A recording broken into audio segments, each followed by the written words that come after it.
আসসালামু আলাইকুম গাইস, আশা করি সবাই ভালো আছেন। আলহামদুলিল্লাহ আমি ভালো আছি। আজকে আপনাদের সামনে নতুন একটা রেসিপি নিয়ে হাজির হয়েছি। আজকে আমরা করব ডিমের হালুয়া। এখানে আমি 4টা ডিম নিয়ে নিয়েছি। ডিমের মধ্যে দিয়ে দেবো চিনি। চিনি আপনারা যেরকম মিষ্টি পছন্দ করেন দিতে পারেন। চিনিটাকে আমরা ফেটে নেবো ভালো করে। আর সামনে ঈদ আছে, ঈদের মধ্যে সবাই মিষ্টি জিনিস রান্না করবে, এই জন্য আমি ভাবলাম একটা নতুন রেসিপি দেখানো যায়। অনেক সহজে রেসিপিটা হয়ে যায় আর খেতে তো অসাধারণ মজা। চিনিটা না গলা পর্যন্ত আমরা ফেটে নেব।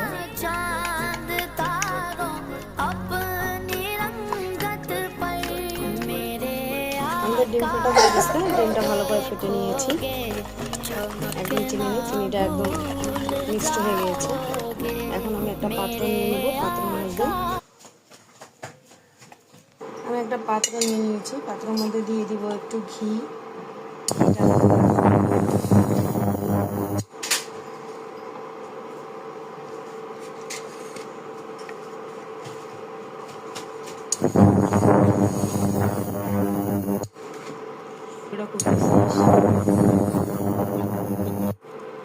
ঘির মধ্যে দিয়ে দিব দারচিনি আর 3টা সাদা এলাচ।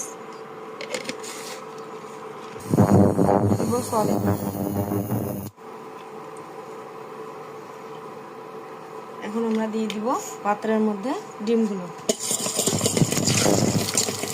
এটা না একদম রাখা যাবে না, নাড়তে থাকতেই হবে আর লো তাপে আমাদেরকে করতে হবে।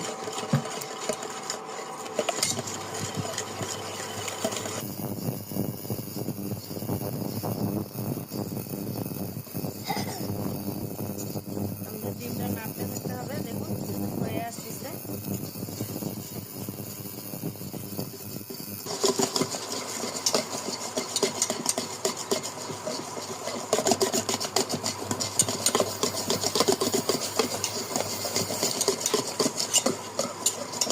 এর মধ্যে একটু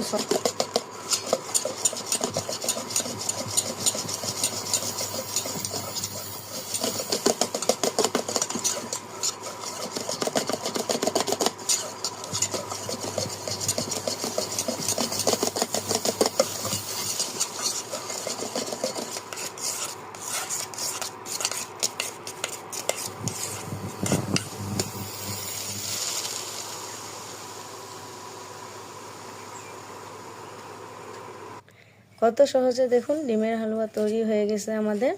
আপনারা অবশ্যই বাসায় ট্রাই করবেন আর কমেন্টে জানাবেন কেমন হয়েছে।